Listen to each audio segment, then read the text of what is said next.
कुरकुरीत बटाटा बाकरवडी करूया फ्लेवर टेल्स विथ सुखदामध्ये।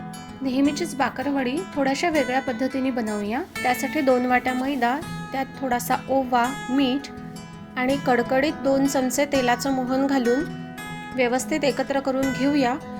तेल थोडं थंड झालं की संपूर्ण मोहन पिठाला व्यवस्थित चोळून घ्यायचं। मोहन एकजीव झालाय असं लक्षात आल्यानंतर त्यात आता थंड पाणी घालून आपण गोळा भिजवून घेतो आहे आणि हा भिजलेला गोळा 15-20 मिनिटांसाठी बाजूला ठेवून द्यायचा आहे। आपण सारणाची तयारी करून घेऊया।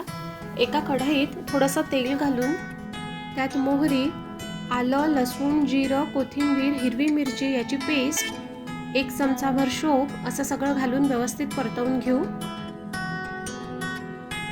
आता आपण यामध्ये 2 चिरून घेतलेले कांदे घालूया, व्यवस्थित परतवून घेऊ।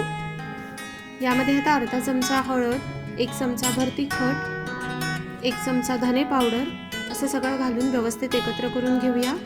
कांदा आपल्याला जास्त शिजवायचा नाहीये। कांद्याचा हलकासा रंग बदलला की त्यात आपण 4 उकडलेले बटाटे घालून व्यवस्थित एकत्र करून घेऊया। बाकरवडी करण्याकरिता जो कांदा घातला आहे तो तुम्ही अजून बारीक चिरून घेऊ शकता। कांदा जास्त परतवल्याने त्याला पाणी सुटू शकतं आणि त्यामुळे आपली बाकरवडी ओलसर होऊ शकते। त्यामुळे मी कांदा जास्त बारीक चिरलेला नाही। यामध्ये आता चवीप्रमाणे मीठ घालून घेऊया आणि बारीक चिरून घेतलेली कोथिंबीर घालून व्यवस्थित एकत्र करून गॅस बंद करून घेऊया। आपल्याला बाकरवडी करण्याकरिता हे सारण पूर्णपणे थंड लागणार आहे। ते थंड झाल्यानंतर छान मॅश करून घ्याल। आता आपण वडी करायला घेऊ।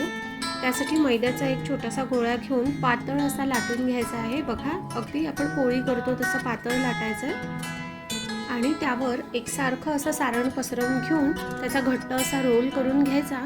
त्यानंतर हे असे काप करून घ्यायचे। काप जास्त पातळ किंवा बारीक करू नका। काप करून झाल्यानंतर त्याला हलकंसं असं हाताने प्रेस करायचं, म्हणजे सारण व्यवस्थित पसरेल। गरज वाटल्यास त्यावरती थोडीशी तांदूळाची पिठी भुरभुरून घ्याल, म्हणजे ती पोळपाटाला चिकटणार नाही आणि गरमागरम तेलात तळून घ्याल। आपली बटाटा बाकरवडी तयार आहे। व्हिडिओ आवडला असेल तर नक्की लाईक करा।